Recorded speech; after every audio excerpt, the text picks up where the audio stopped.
aqui com vocês todos. Pra mim é um privilégio da minha vida.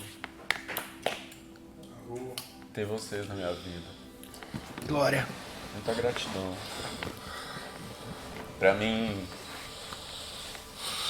significa muito esse momento aqui. De muita gratidão.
Ai, gratidão. Tô muito feliz de te receber, tô até emocionado. Muita gratidão por esse momento, eu te amo. Te amo. Te amo muito.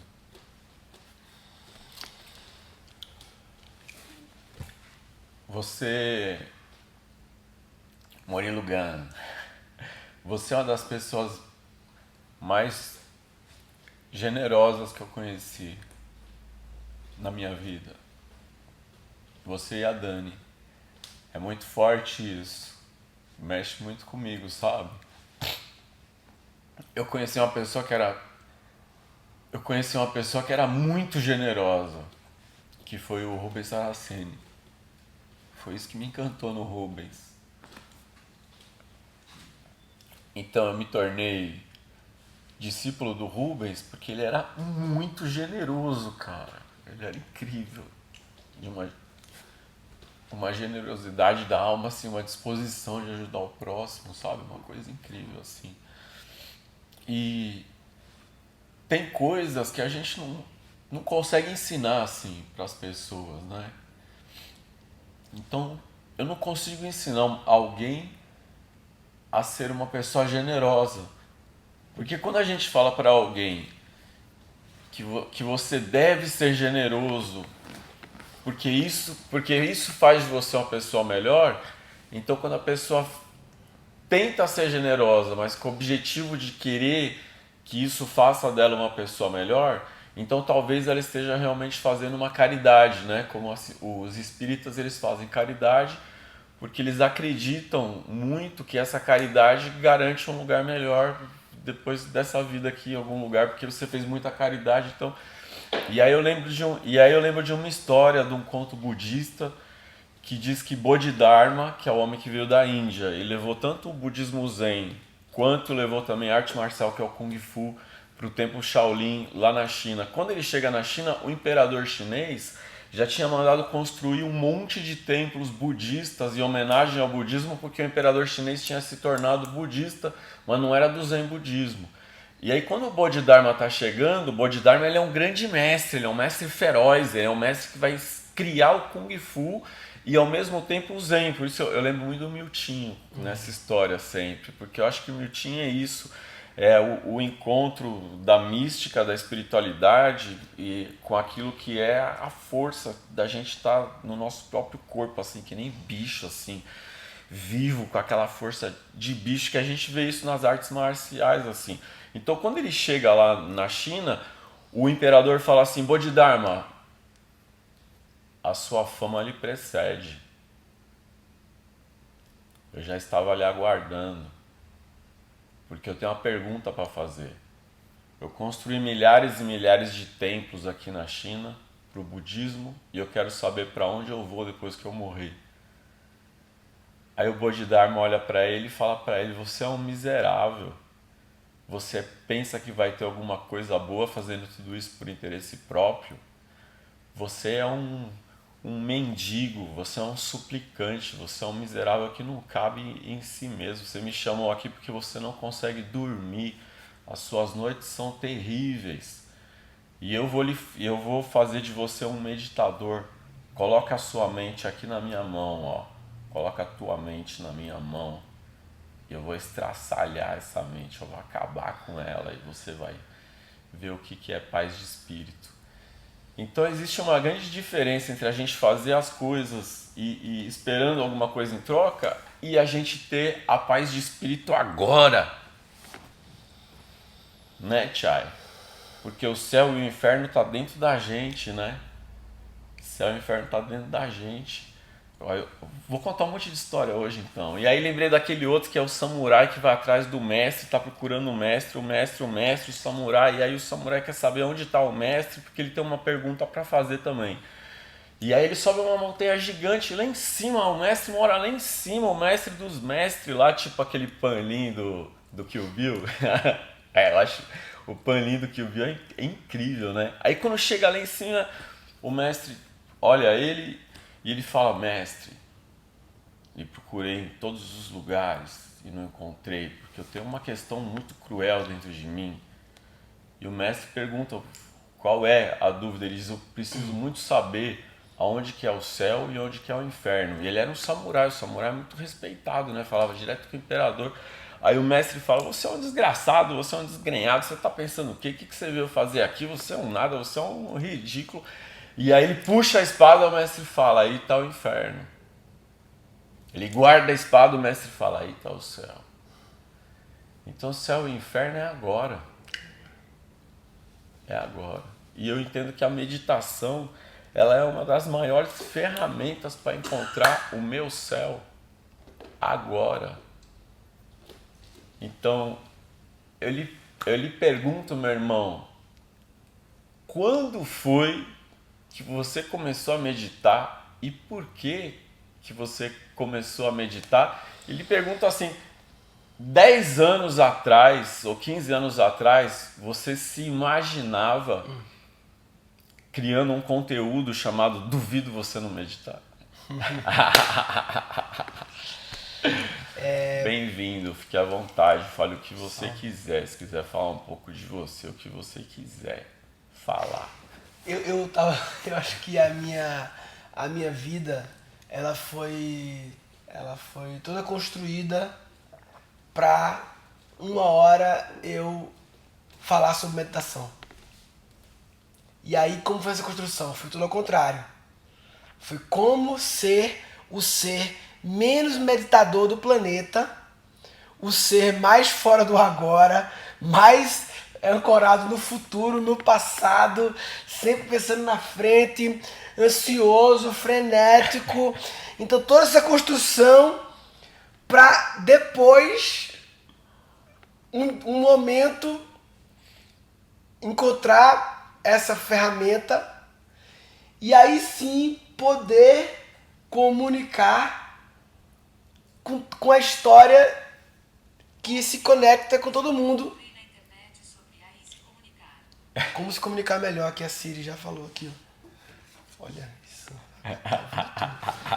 Então, eu me lembro quando eu tive 2 grandes mentores, né? Então, a Tânia Mujica e Gabriel Goff.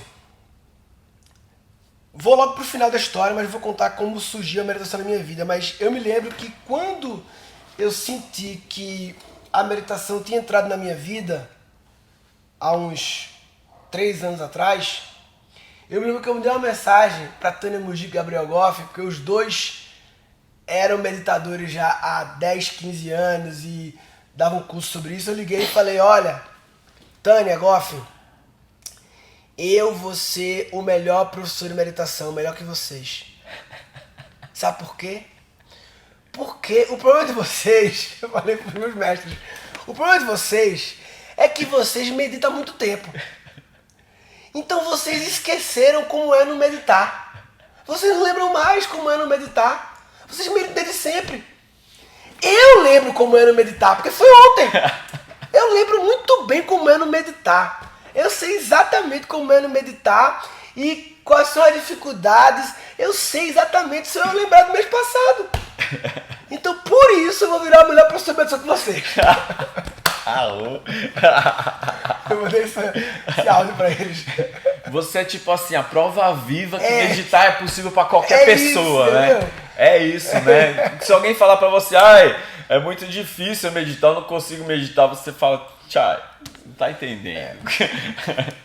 Se eu consigo, qualquer um consegue, eu acho que é. A Tânia Mujica, que foi a primeira que trouxe na minha vida isso, eu tava há uns 6 anos atrás num evento do Érico Rocha e eram 3 dias de evento, aqueles eventos de 5.000 pessoas.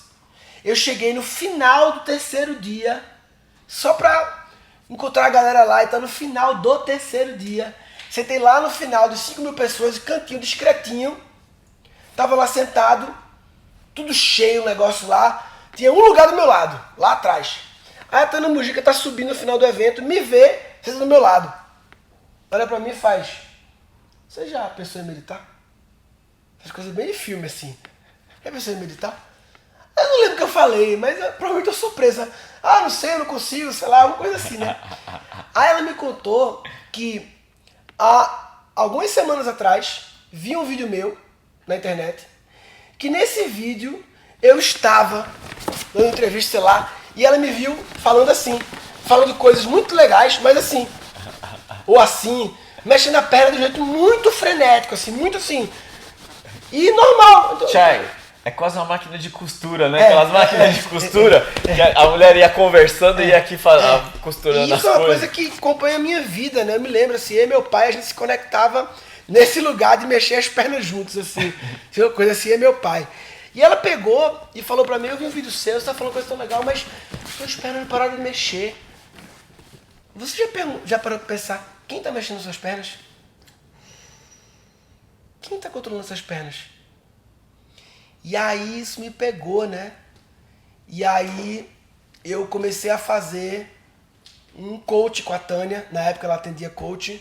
Não era de meditação, era um coach de vida, né? Era um coach de presença, né? E aí foi o que começou essa minha jornada de ela me deu os primeiros... Meditava junto com ela, né? Com dificuldade. Aí teve aquela jornada de baixar um monte de aplicativo de meditação. Você me falou de uma coisa que ela te contou, que você tinha dito pra Tânia que achava meditação uma coisa muito difícil, assim, ela falou uma coisa da sua filha. Ah, foi. Ela falou assim, Murilo, você já medita, porque na época, a Tina tem 7 anos, tinha 6 meses, 1 ano. E ela falou, toda vez que você cheira o cangote da sua filha, da Tina, naquele momento de cheirar o cangote, a sua perna não tá balançando. Naquele momento de cheirar o cangote dela, você não está pensando no lançamento do curso, não sei o quê. Você está presente naquele momento. Então você já medita na sua filha. Você encontrou essa âncora. Eu achei lindíssimo isso, ela ter essa sacada assim e entender aquilo é 10 segundos, 20 segundos, mas já é um ato meditativo porque são aqueles segundos que você está presente, né? Isso foi uma grande revelação para mim quando eu descobri a UMM. A UMM é a Unidade Mínima de Meditação. A Unidade Mínima de Meditação é isso aqui.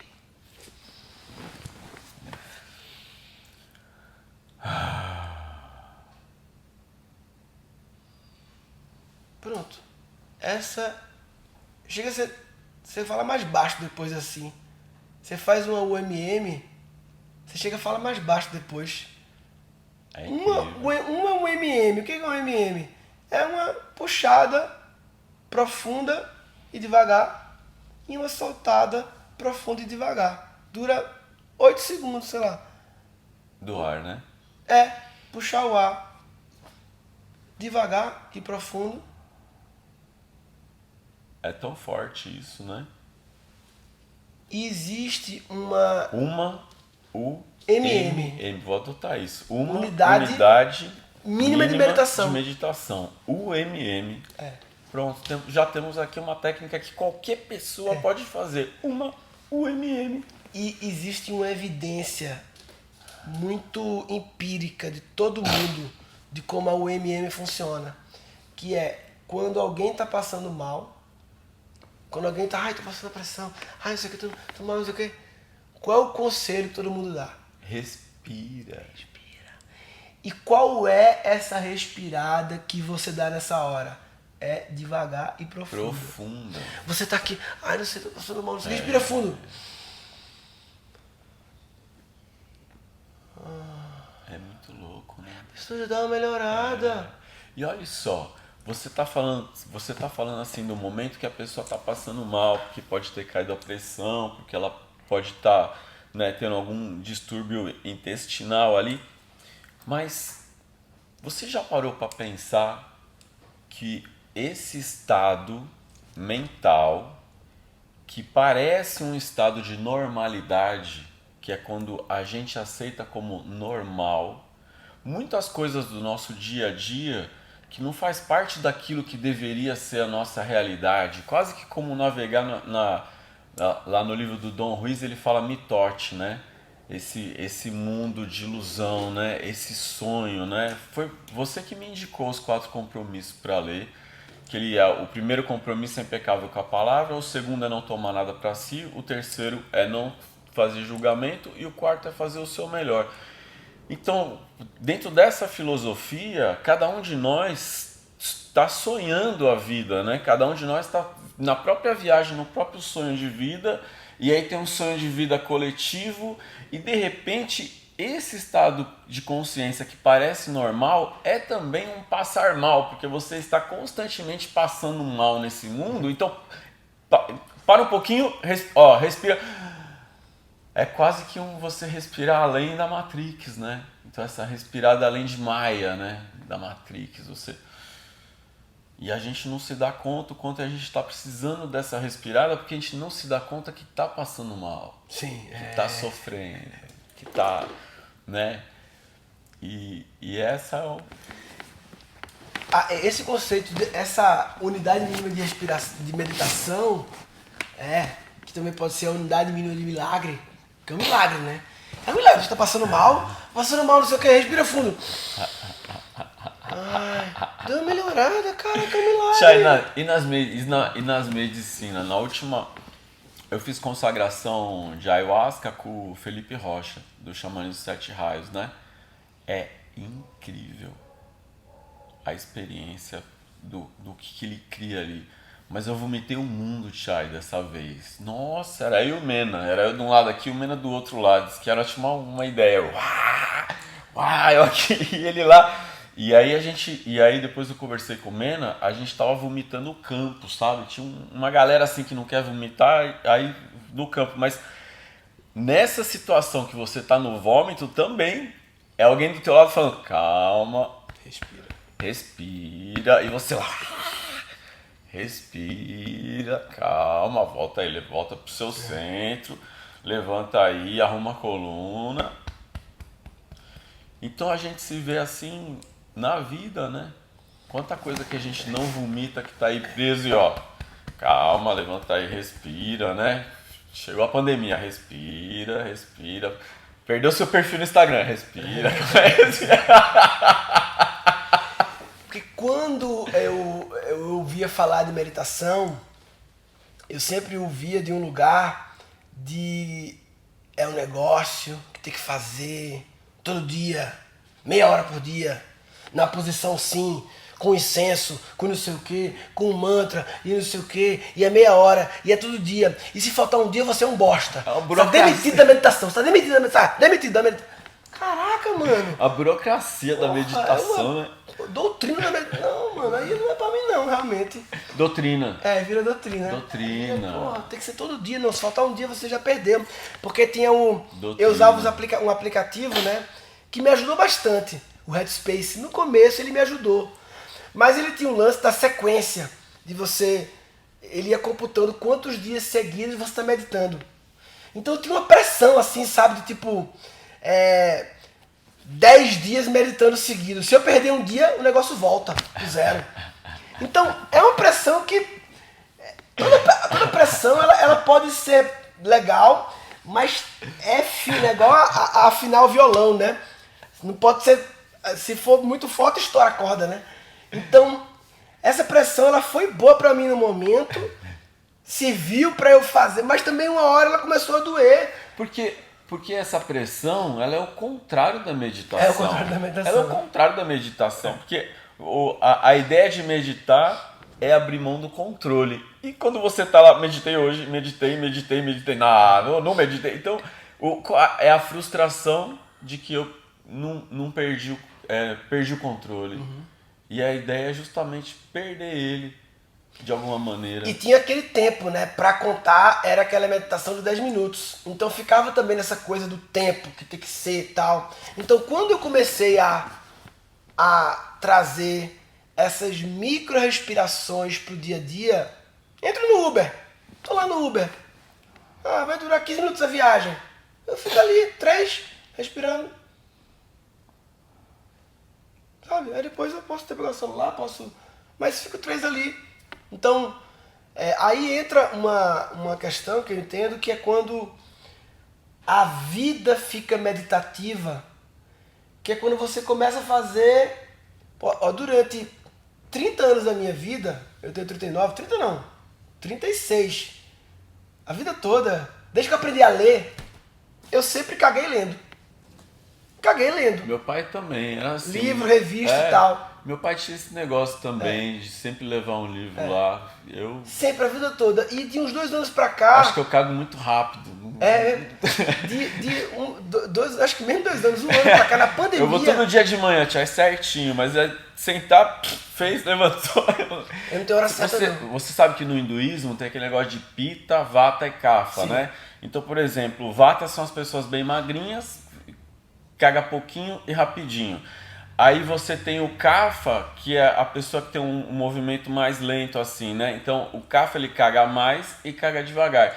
E o pita, ele caga a medida certinha, justinha, vai, senta e caga. Eu sou pita, então isso tem a ver com a maneira de ser da pessoa também. Sua estrutura física, como é que você caga. Porque a gente tem esse negócio, a Jana Luia fez um ritual aqui e ela falou: gente, a gente caga, a gente vomita, a gente mija, e isso não é uma coisa nojenta. Isso é o que a gente está devolvendo para a Mãe Terra. A gente que criou na nossa cabeça uma ideia que é nojento. E quando você tem algum problema que você vai no médico, às vezes está com problema de intestino, para saber o que é, um exame de fezes. Então a maneira como você caga diz muito de quem é você, né? E da pandemia para cá, eu comecei a cagar meditativo, cagar presente, sem ler nada. Tipo, ótimo. Porque o cagar adorei isso. Já se justifica por si só. Não precisa acontecer outra coisa além do cagar. Ele já é nobre o suficiente. Tecnologia de limpeza, né? Tu preferia não cagar e ficar com isso pra dentro? Pô, se cagar, agradecer. Vomitar, agradecer que saiu. Eu quero isso aqui dentro de mim, não. Eu quero fora. Fora ele tem uma função, né? Então eu comecei a não mexer no celular, nem pegar nada na hora de cagar. E cagar coisa presente. Maravilhosa, Thiago. É interessante que quando você tá com muita vontade de fazer xixi, por algum motivo você prendeu mais do que deveria...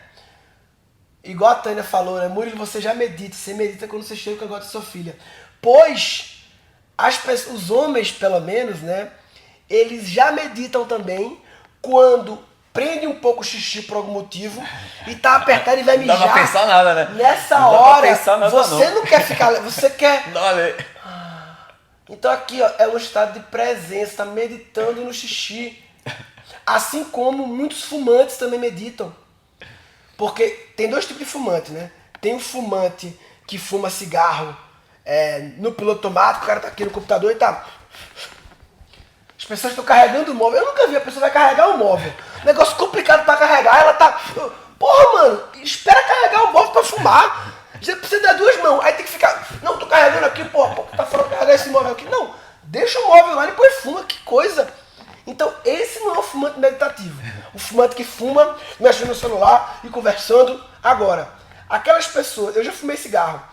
Eu era aquela pessoa que quase sempre, quando ia fumar cigarro... Eu fumei cigarro também. Eu saía de perto, não ficava sozinho, ia no canto e fumava assim.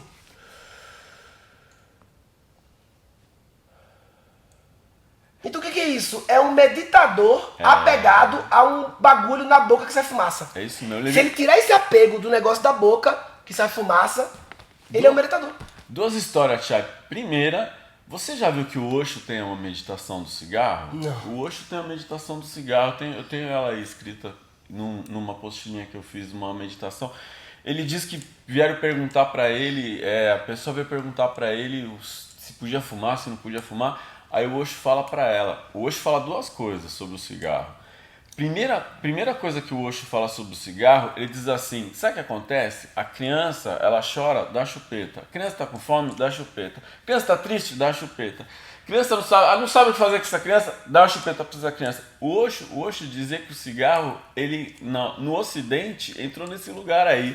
Tá triste, dá um cigarro. Tá nervosinho, dá um cigarro. Não sabe o que fazer, dá um cigarro. E aí, o Osho dizia que isso entrava no lugar da chupeta. E ele dizia uma outra coisa, ele dizia assim, tá bom, pode fumar, mas eu quero que você fume na presença.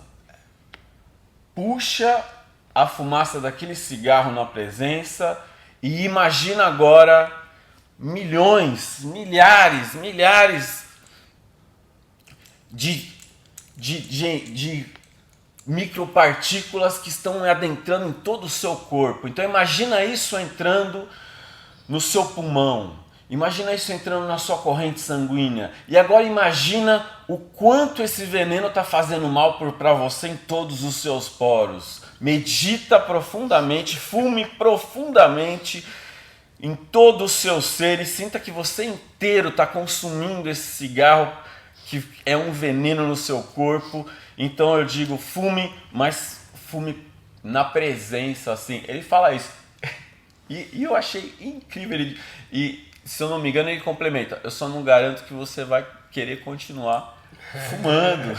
E aí tem o lance do fumar e da meditação. E tem uma história de dois monges que fumavam escondido no mosteiro. Daí eles resolveram, vamos contar pro mestre? Não tem mal nenhum, não estamos fazendo nada, estamos aqui fumando. E a gente pode meditar, fumar, meditar, nós estamos aqui. Pô, eu sinto mal de fazer uma coisa escondida. Vamos falar pro mestre, vamos perguntar para ele se a gente pode, né, meditar, fumar, meditar. E aí então assim foram falar com o mestre, aí no outro dia eles falaram de forma individual, cada um falou com o mestre. No outro dia um estava fumando e o outro não. Aí o outro falou, o mestre deixou você. O que estava fumando perguntou, o mestre deixou você fumar? Ele falou, não. O mestre deixou você fumar? Deixou. Ué, mas o que tem de diferente entre eu e você? Ele falou, como é que você perguntou pro mestre? Eu perguntei se podia fumar enquanto medita.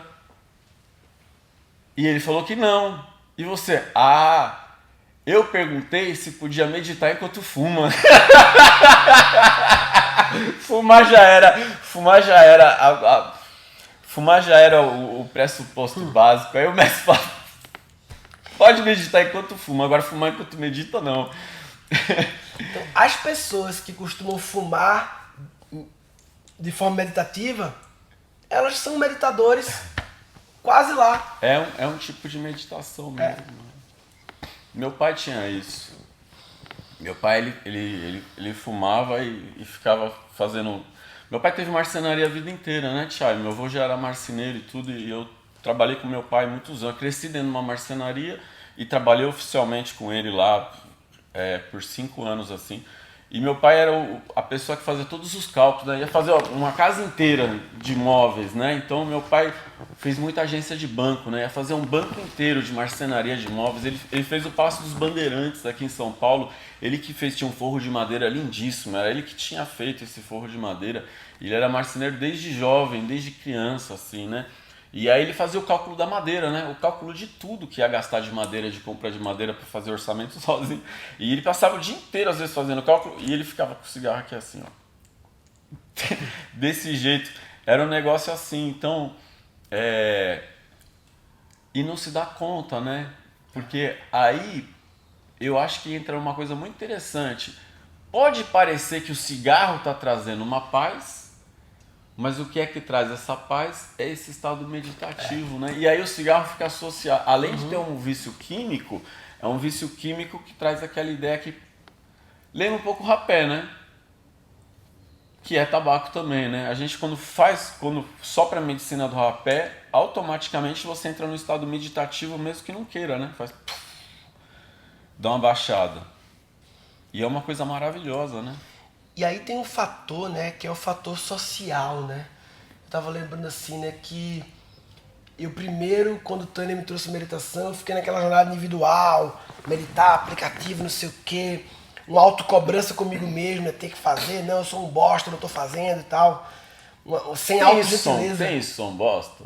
Tem. Tem? Tem. Pra mim teve um som bosta. Som bosta, tipo assim, porra. Fala sobre isso, não mas consigo meditar. isso é algo que som bosta, porque a gente, às vezes a gente tem umas coisas assim que a gente não se dá conta, né? Nossa, que idiota, não acredito, que burro. E, e isso às vezes vem de longe, né? Quando a gente pensa alguma coisa assim que se recrimina. Você ainda tem momentos de se recriminar? Assim? Hoje em dia também menos, hoje em dia. Porque a meditação é uma ferramenta incrível pra gente conseguir consertar isso, né? E acho Porque que mudou pra mim quando eu eu me lembro que a palavra agora, autogentileza. Porque a gente às vezes é gentil com o outro, né? Então, se por exemplo, um amigo meu tá querendo meditar e não tá conseguindo, e ele fala pra mim, porra, Murilo, tô tentando meditar, mas pô, dia sim, dia não consigo todo dia. Eu falei, cara, fica de boa, relaxa. Pô, dia sim, dia não já tá bom, né, mano? Como é que era antes? Era nenhum dia. Tá dia sim, dia não, tá ótimo. Então, assim, segue aí, não tem que ser todo dia. Então, eu teria essa gentileza com a pessoa de falar isso. Aí, quando é com você mesmo, você é só um bosta. Então, a autogentileza é Mas pensar, olha- como eu falaria pro meu melhor amigo, pra minha filha, pra minha esposa, que tá passando por um desafio de implementar alguma coisa. Como eu falaria com quem eu amo? Que aí entra o auto-amor, né? porque a gentileza tem que começar com a gente. É. A gentileza tem que começar com a gente. E às vezes é tão difícil a gente entender que a gentileza começa com a gente. Eu te perguntei isso porque quando a gente é criança, geralmente quem recrimina é o pai, quando a gente é criança. Então quando você era criança e quando eu era criança, né? Se a gente fazia alguma coisa errada, geralmente é o pai que recriminava. Então como é que aquele pai recriminava, né? O meu pai tinha muito negócio de chamar as pessoas de idiota, sabe? Porque é um idiota. Essa palavra idiota às vezes vinha, né? Então, por exemplo, quando eu faço alguma coisa que eu fico muito puto comigo, eu falo, nossa, velho. É igual aquela história, 5 vidas do Bardo Tudor lá, do livro tibetano dos mortos, né? Porque eu passei na rua, eu vi o buraco, tô olhando o buraco, caí no buraco. Nossa, o que eu tô fazendo aqui? Como é que eu caí nesse buraco? Eu não sei como é que eu vou sair nesse buraco, eu tô perdido para sair nesse buraco, demorou muito sair do buraco. Segunda vez, passei na rua, olhei o buraco tá ali, eu tô vendo o buraco, eu sei que eu vou cair no buraco, caí no buraco. É difícil sair do buraco, não é minha culpa eu ter caído nesse buraco, eu saio do buraco. Tô na rua outra vez, olho o buraco, tô vendo o buraco, eu finjo que não vejo o buraco, eu caio no buraco. Demora, mas eu saio do buraco. Eu tô na rua, olho o buraco tá lá, eu olho pro buraco, o buraco olha pra mim, cai no buraco. É um hábito. É um hábito, cair no buraco. Então, esse hábito, cair no buraco, esse hábito pra mim é quando outra vez eu caí nesse buraco. Nossa, eu não acredito. Pra mim vinha isso, né? Me sinto um idiota. Porra, eu não acredito que eu tô fazendo isso outra vez. E aí ele diz, cai no buraco. Agora eu sei. Agora eu sei. É minha responsabilidade ter caído nesse buraco. Agora eu saio do buraco, eu ando na rua, desvio do buraco e agora eu olho e vou por outra rua. Então acho que essa consciência de... Então eu não preciso mais honrar esse lugar de me chamar de idiota ou de achar que eu sou um burro ou alguma coisa assim. A meditação ela traz um lugar de consciência, eu acho que desse lugar assim, para a gente conseguir investigar o que é que a gente pensa sobre nós mesmos e o quanto falta de gentileza da gente com a gente mesmo fica muito claro na hora que você tem que começar a aprender a lidar com os pensamentos que vêm na cabeça enquanto medita. Porque algumas pessoas não conseguem meditar ou acham que não conseguem meditar porque nos primeiros pensamentos que vêm na cabeça a pessoa já começa a ficar com raiva. É a falta de gentileza, né?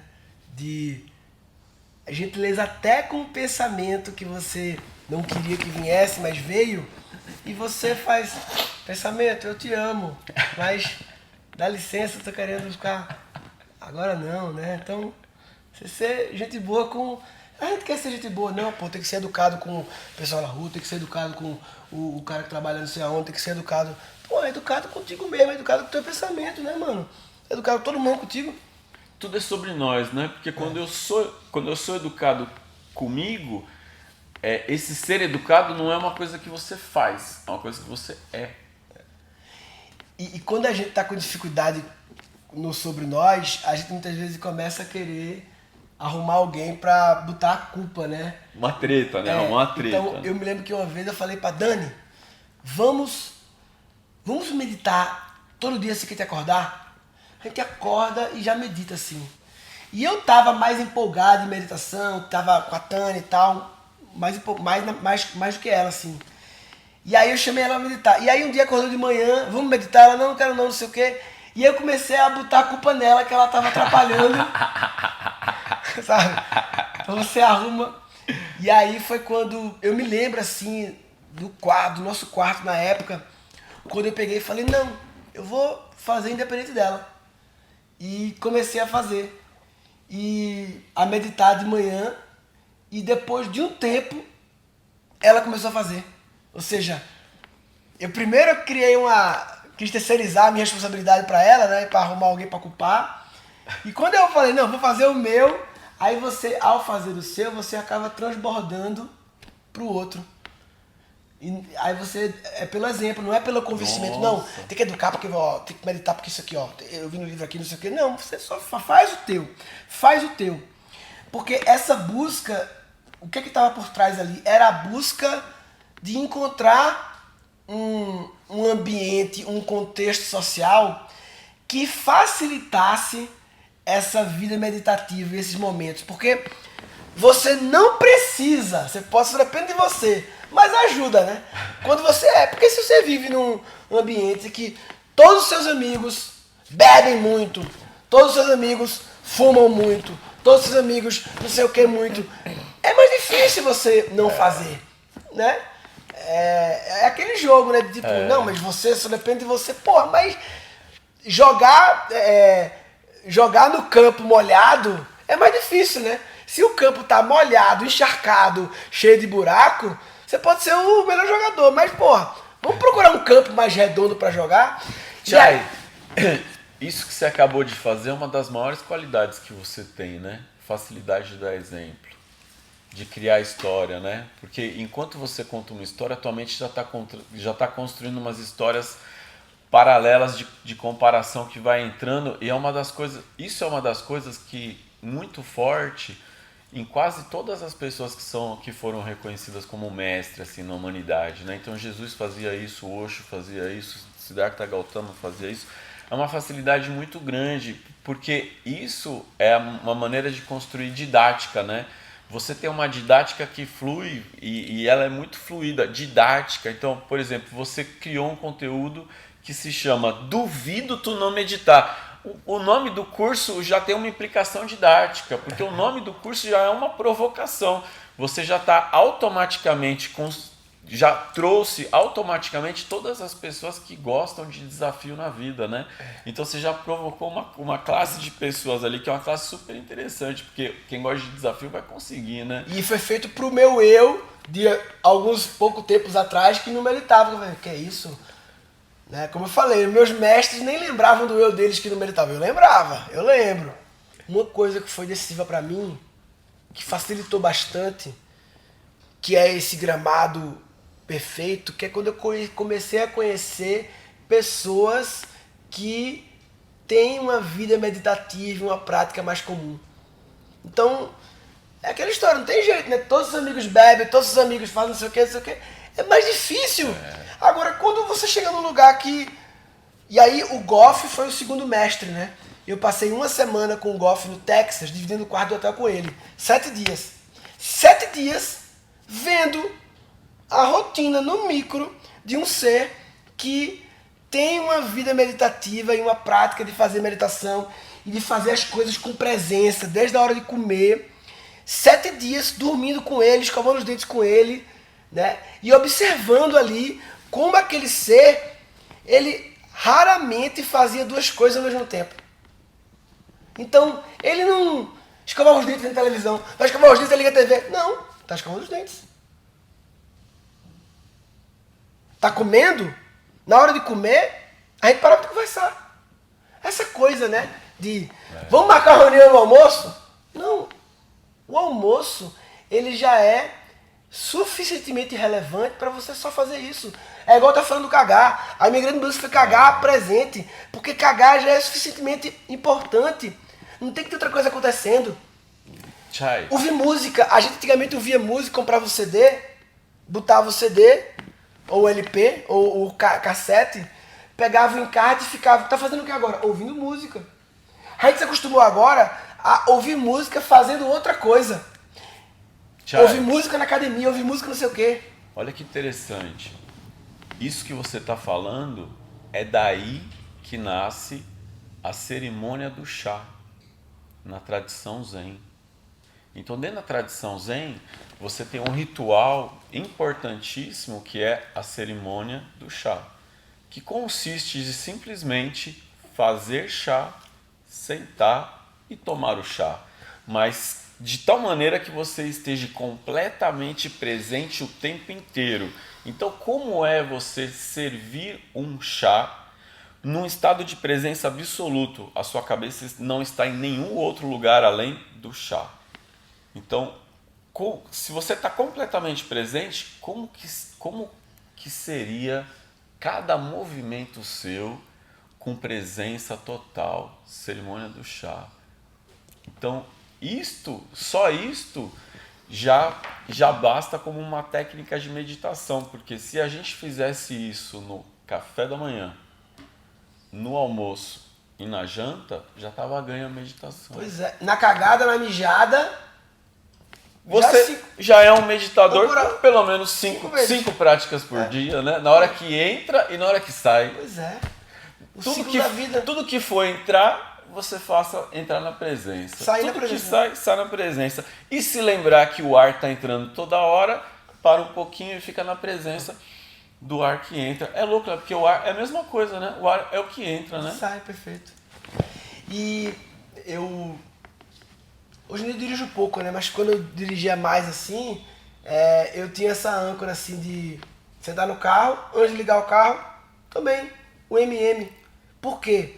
Porque ali eu vou entrar numa coisa que tem um risco de vida, né? Da minha e dos outros, né? Então, dirigir carro é um negócio que tem que fazer com presença, né? E uma das crenças que eu tinha que me faziam achar que não, eu preciso comer e conversar para agilizar, para já ganhar tempo, né?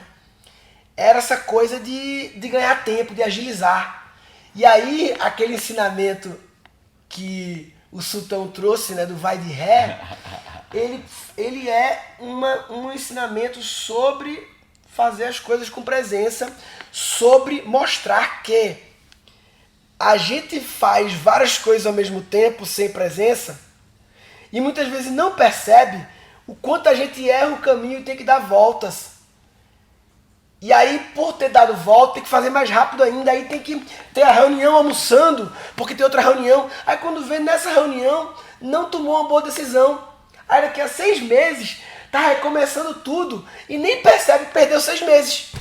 Perdeu 6 meses porque não estava na presença. Tá correndo atrás do rabo, né, Chay? Aí fica dando volta, porque tá dirigindo, mas tá mexendo no celular, aí não vê, quando vê, errou o retorno da marginal. Puta minha cara, que pariu. é o retorno da marginal. Chega, nossa, né, eu me perco na marginal. O Waze ri da tua cara, o Waze fala que otário. O Waze fala que otário, se fudeu. se fudeu muito.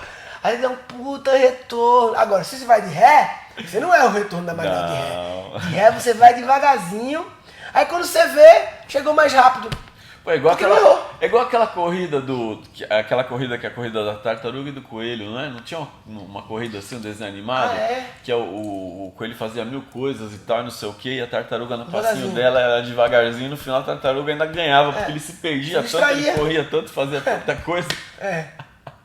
Então, isso, o vai de ré, essa coisa do coelho e tartaruga, é uma premissa fundamental, assim, uma crença na vida, no funcionamento das coisas, que quando você aceita, digamos, acredita nisso, ajuda muito em colocar a vida meditativa em prática.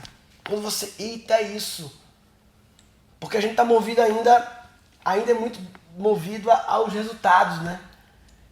E então quando você confia e acredita que se você ficar presente no que está fazendo, vai trazer mais resultado, já que isso é importante ainda, o resultado, aí você dá retorno, dá ROI. Fazer com presença da ROI. Quando o mundo dos negócios descobrir que fazer as coisas com presença dá return over investment, É aí isso que eu ia trazer agora, Thiago. desbloqueia. É isso que eu ia trazer agora. Você, desde criança, você tem um histórico de vida assim, muito forte, né? Você foi no Jô Soares, acho que com 13 anos de idade, a primeira vez, porque você já era uma criança que prodígio, já tinha feito o site e tinha destaque na internet e tal.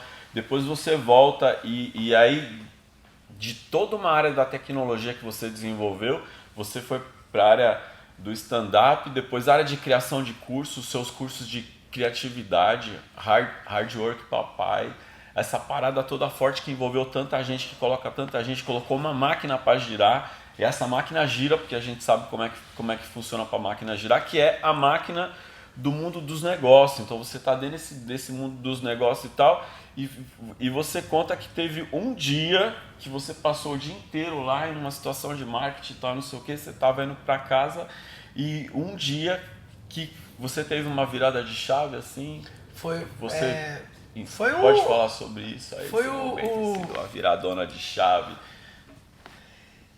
É as viradas que vêm pela dor, né? Quando o sistema entra no limite do colapso, e aí o sistema grita, né? A alma arruma um jeito de gritar.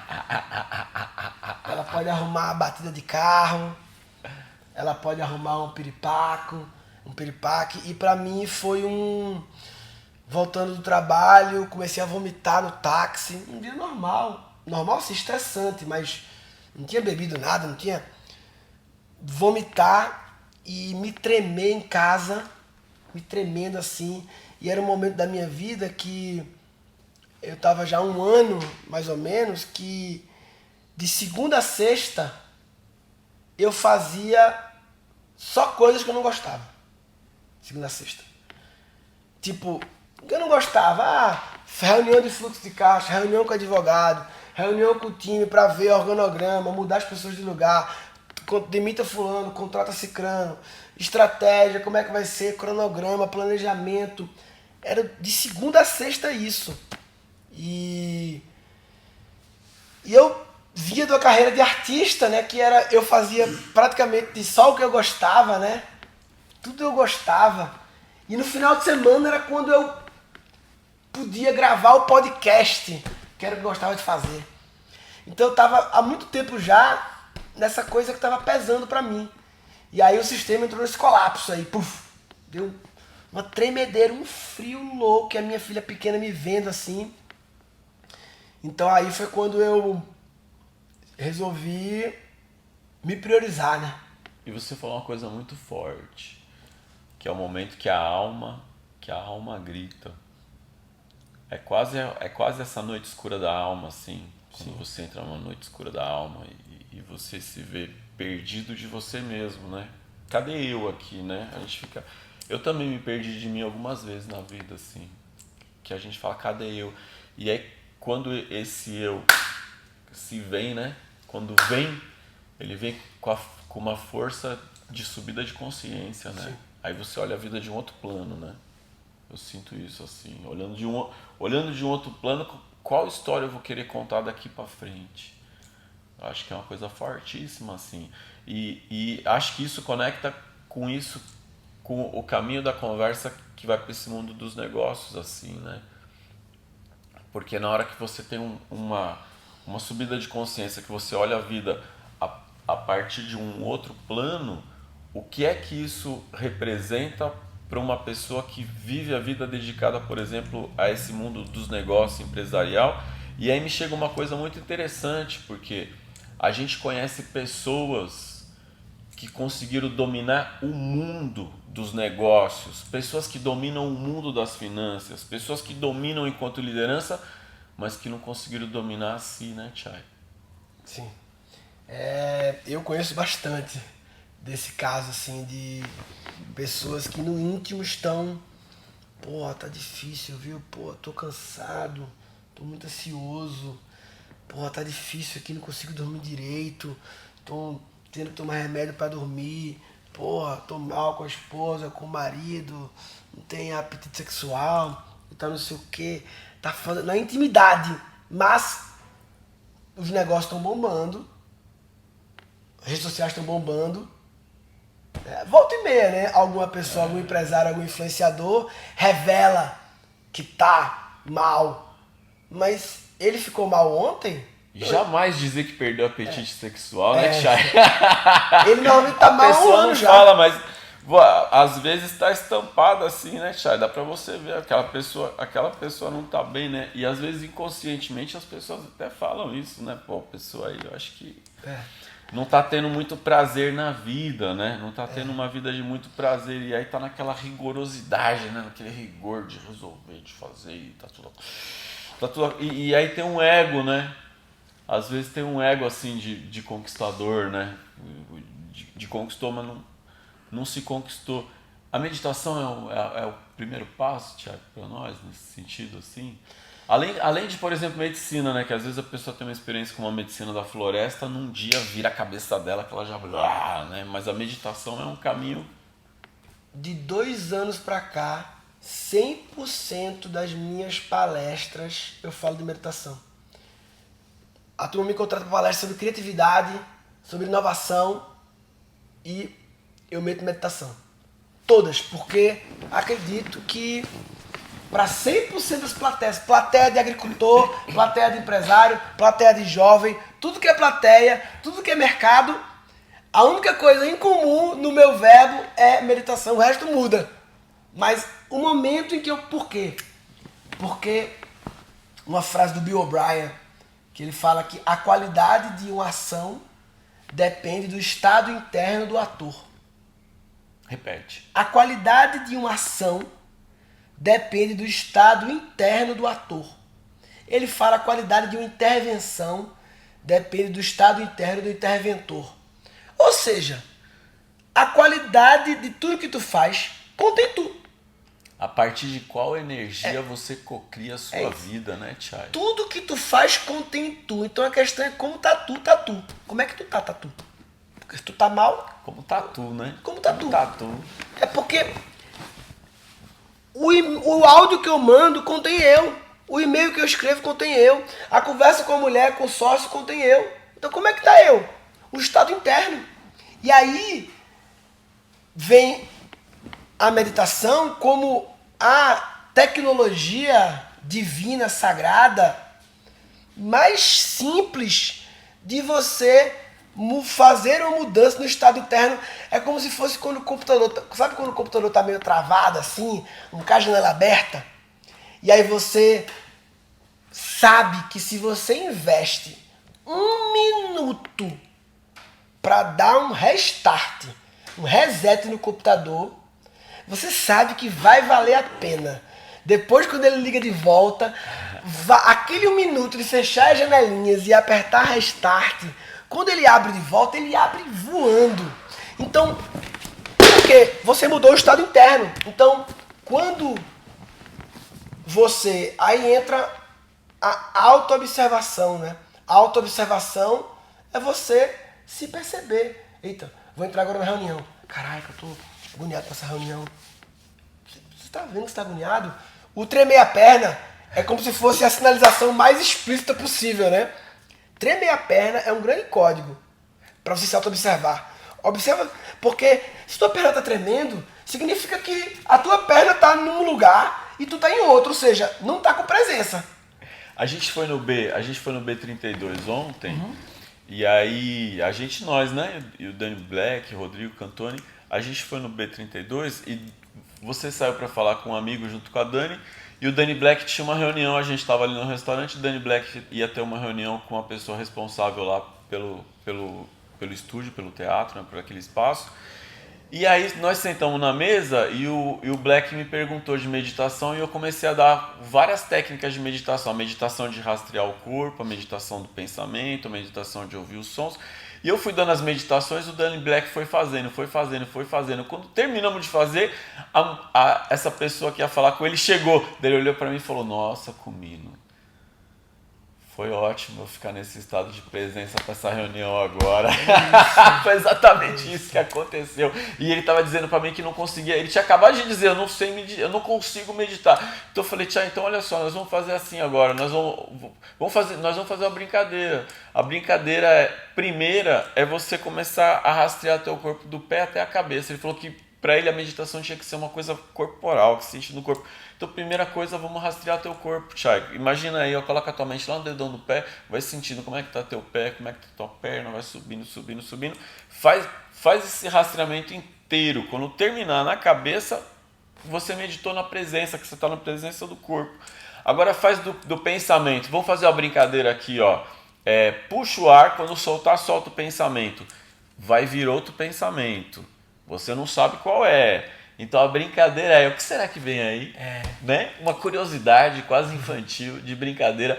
E aí ele foi fazendo e foi curtindo. Assim, o Danny Black é músico. Eu falei, agora ouve só, a gente estava ali na Faria Lima e tinha uma britadeira lá longe, tinha gente falando aqui, tinha mais um barulho de som aqui embaixo. Eu falei, agora você que gosta tanto de música, regula teu ouvido aí para ouvir só a britadeira. Foca na britadeira.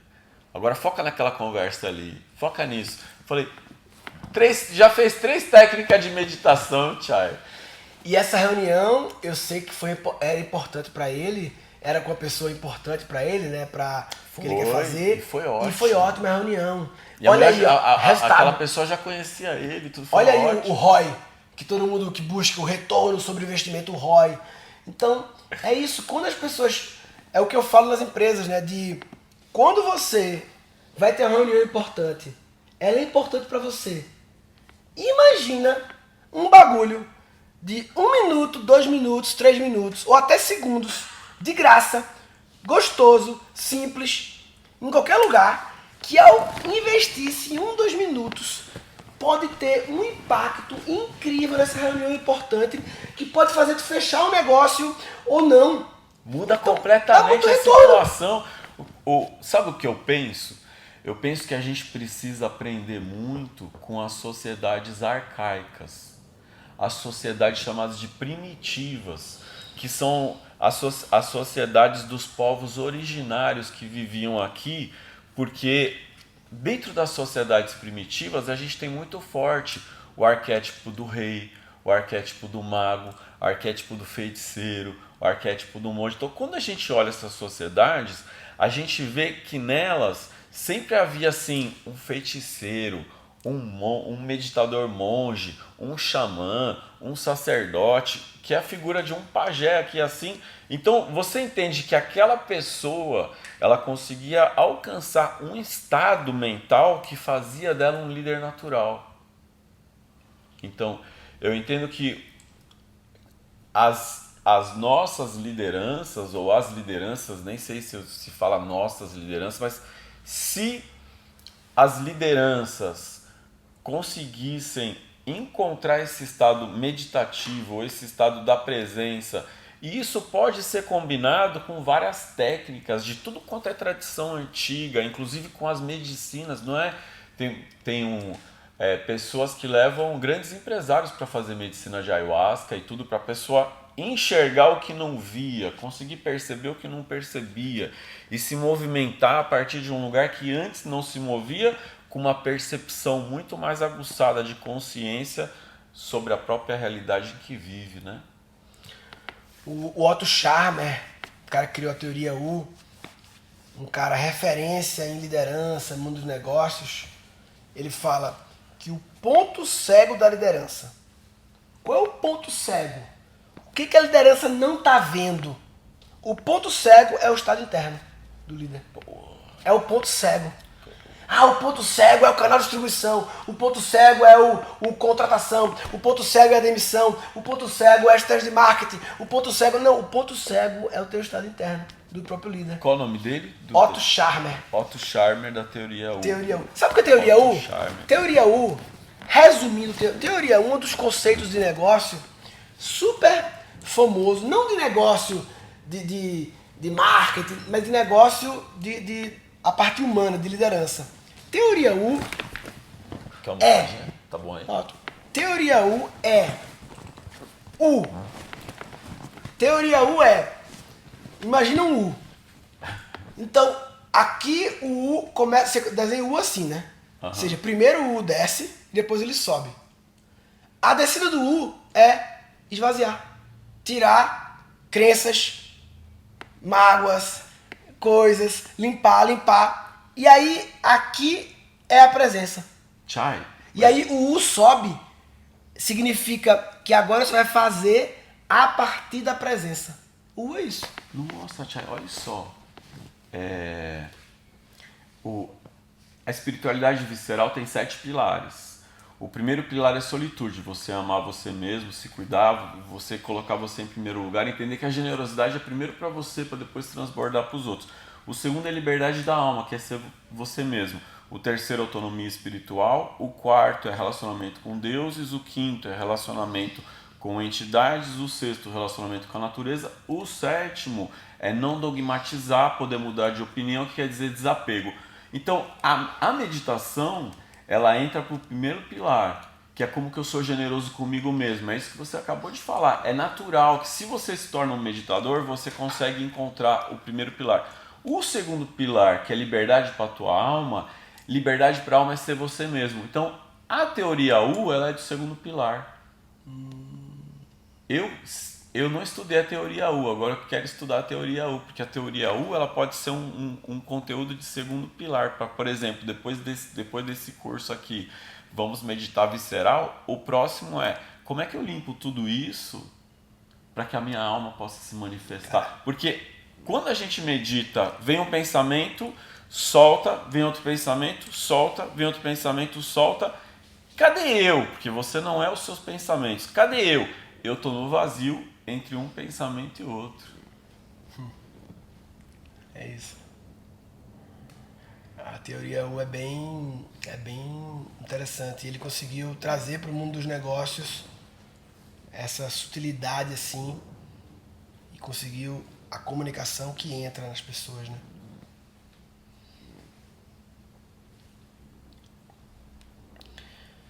Meditação, uma coisa que me vem também é sobre a não comparação, né?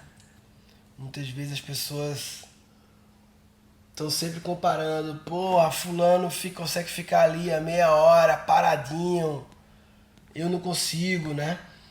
Então, cada um é cada um, né? Cada um Porque pode meditar andando, né? Pode meditar andando, sim. O Osho tem as meditações ativas, né? O Osho dizia que o homem ocidental, ele é muito... Como é que chama a pessoa que não tem nenhum exercício físico? Sedentário. O homem ocidental é muito sedentário, então ele tem uma energia que ele tinha que pôr essa energia para fora e gastar primeiro. Por isso que ele traz a meditação ativa, né? Tem aquela meditação Kundalini e tem vários nomes as meditações dele, assim, de muito movimento, né? Do Osho. Ele dizia isso. que primeiro a gente tinha que esvaziar. Então, para algumas pessoas, é interessante mesmo fazer alguma coisa, mas, por exemplo, se a pessoa fizer academia, já está ajudando, né? De repente a pessoa faz uma academia, faz bastante academia e tudo, então ela fica mais predisposta a ter uma meditação. Por exemplo, fez uma academia, suou e gastou energia e correu, ou fez natação, e é o que você vê na yoga, né? Faz muito movimento e aí agora medita e volta pro corpo. E isso me traz uma outra questão. Você sabe a diferença entre o mestre e o professor? Não. Porque o professor, quem fala muito disso é o Osho. Ele fala bastante disso no livro do Segredo, terceiro volume da editora Ícone. Ele fala que foi publicado, né, pela Ícone. Ele diz assim: o professor é aquele que traz conhecimento. Então ele traz informação. O professor é alguém que leu muito, ele pode ter lido esse monte de livro aí, ó. Então quando ele começa a passar o que ele leu nos livros, ele é um professor, entrega conhecimento. Agora, o mestre é a pessoa que te toca de uma maneira que muda a sua vida, muda quem você é. Eu entendo que o mestre não consegue mudar a vida de ninguém intencionalmente, porque a única vida que eu posso mudar é a minha. Então eu não posso mudar a sua vida. Mesmo se eu for seu mestre, eu não posso mudar a sua vida. Então, mas como é que o mestre de que lugar que o mestre te toca que aquilo muda quem você é? É porque o mestre primeiro mudou quem ele é e tornou-se mestre de si mesmo. Quando ele te toca com essa verdade, ele lhe inspira a tornar-te mestre de si mesmo, que é esse caminho que começa, conhece-te a ti mesmo, torna-te quem tu és, faça da vida o seu mestre. Então, quando você encontra esse caminho essa tua virada de chave com a meditação, é o momento que você encontrou esse caminho de tornar-se mestre de si mesmo. E quando você traz palestra sobre tecnologia e no meio da palestra de tecnologia você traz uma palavra sobre a meditação, você está tocando aquelas pessoas com algo que tem o poder de mudar a vida delas. Então, isso também, às vezes, pode inspirar nas pessoas de lhe enxergar como você é, um mestre. Então, tem algo, né, que acontece quando você se torna mestre de si mesmo, as pessoas começam a te entender nesse lugar de mestre, que é o lugar que você percebeu. Quando você diz, eu tive 2 mestres, a Tânia e o Goff. Então, a Tânia não se coloca no lugar de mestra, é você que põe. Então isso é interessantíssimo, esse tipo de relação com a figura de um mestre, de quem a gente escolheu como mestre para nós, porque eu vejo que ele conseguiu se tornar mestre de si mesmo. Isso é uma coisa maravilhosa nas relações, principalmente quando a gente convive com várias pessoas que se tornaram mestres de si mesmos. Eu sinto isso muito no grupo da Sol Cristal, assim, no movimento Cacau Flow, e tudo que a gente tem vivido junto, assim, nesse movimento todo, sabe? Muito me honra esse lugar.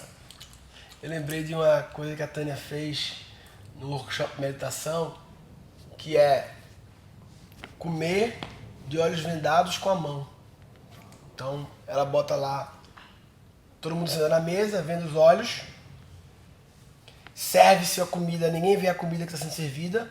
Uma comida, claro, que não precisa cortar nada, tá tudo para pegar com a mão, mas uma comida melecada, assim. E aí todo mundo lava as mãos, e aí... Tipo purezinho de batata. Imagina o nível de presença. Você tá sentindo a textura de cada coisa, lambendo o dedo. Então, é um exercício maravilhoso de presença. O fechar o olho, né? O fechar o olho, eu de uns anos pra cá, eu passo pelo menos 1 hora do meu dia de olho fechado, acordado. Coisa que eu não fazia. Porque quando você fechou o olho, você já tira um monte de distração. Nossa. Então, por exemplo, eu gosto de comer de olho fechado. muitas vezes. Algumas vezes até falar de olho fechado. Nossa, traz muita presença, Porque né? você tira você percepção. desliga uma coisa que cria um barulho, que é a visão, né?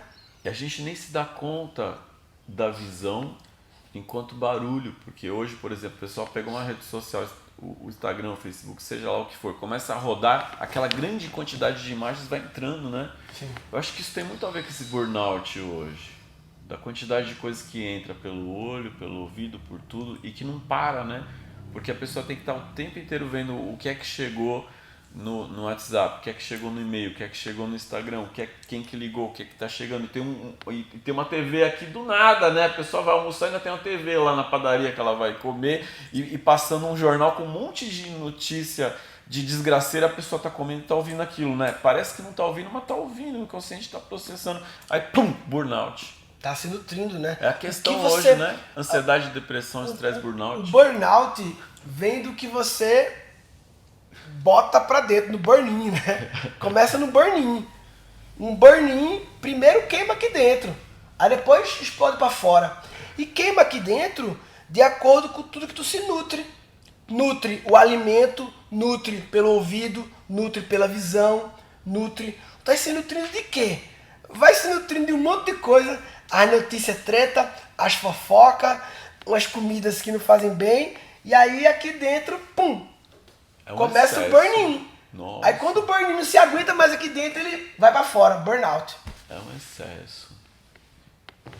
A gente precisa muito de uma educação e quase uma disciplina, assim, né? Qual é o momento que eu vou olhar essa rede social? Qual é o momento que eu vou olhar minhas mensagens? Né? Que nem antes, lá, para mim olhar o meu e-mail, eu tinha que sentar, ligar um computador, abrir o computador, para aí é o meu momento que eu vou ler meus e-mails, ó. Terminei, fechei o computador. Agora tá tudo no celular, né? Então você fica o tempo inteiro vendo e-mail, veio mensagem, veio isso, veio aquilo. E a meditação, ela chega nesse lugar de presença, né? De você saber, você tá olhando o celular porque virou um hábito pegar ele toda hora, né? E tua mão vai sozinha, né? Sim. Então onde é que está a presença, né? De fazer da vida um ato de presença. No momento que a gente faz da vida um ato de presença e você consegue sentir para onde a energia vai te levando, e aí você entra naquela classe, quando você lê Profecia Celestina, o James Hetfield, não é? O nome dele. Ele diz que o primeiro sinal de observação do que é espiritualidade na vida são as sincronicidades. E aí quando você começa a se movimentar por meio das sincronicidades e você sente que você está no lugar certo, na hora certa, fazendo a coisa certa, entra numa filosofia chinesa que chama Wu Wei, que é fazer o máximo de coisas com o mínimo esforço, que entra também nas 7 leis espirituais do Chopra, de você, quando você consegue fazer mais gastando menos energia. Quando isso acontece, você entra no flow. Então, você é o homem do flow, não é? Diga aí, fé no flow. Então, um estado meditativo perante a vida é o estado que nos coloca na presença do flow. É isso, né? Wu é W-U-W-E-I? É W-U-W-E-I. Não, o U-W-Wei. W-E-Y, né? Wei. Cara, tem uma música do... Vamos fazer uma música que a gente nunca ouviu junto. Bora. Do Gilberto Agora. Gil. Já. Chama Wu-Wei. E é exatamente isso. Tu conhece a música? Não conheço a música, mas se o nome é esse, ele conhece a Pop filosofia. Wu-Wei. É isso mesmo, é com I, é exatamente Vamos ouvir? isso. Bora. Gilberto Gil. Adorei, adoro Gil.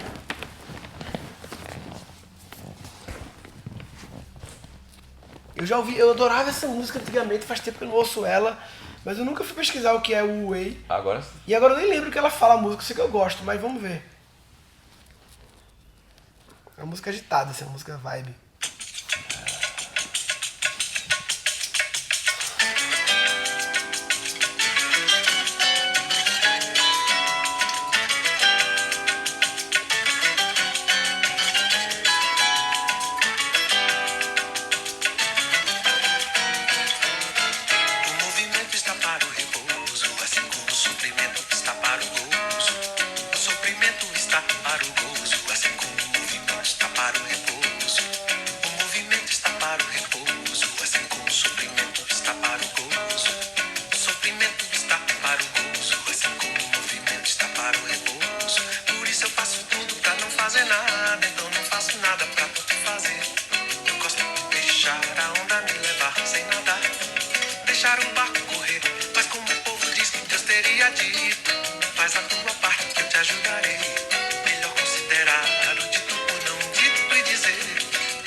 maravilhoso. Estou até procurando aqui o livro do Tao Te Ching, porque assim, a filosofia Wu Wei, ela transita pela filosofia taoísta, e aí o movimento está para o repouso, o movimento está para o repouso, assim como o sofrimento está para o gozo.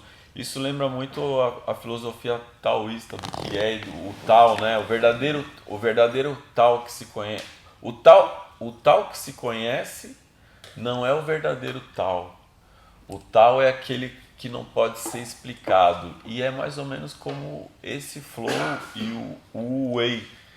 Porque às vezes você explica e a pessoa não consegue entender. Porque algumas coisas você entende quando entra no estado meditativo.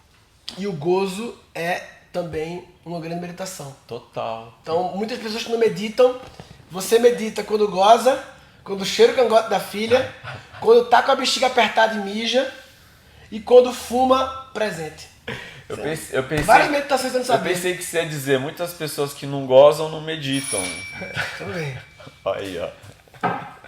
Né? Porque o gozo, o orgasmo, ele é um estado de presença.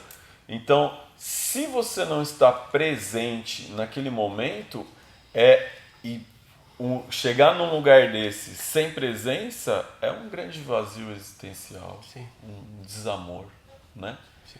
Então, o estado de presença, se a gente pensar ele enquanto um estado meditativo, ele também é um estado de amorosidade.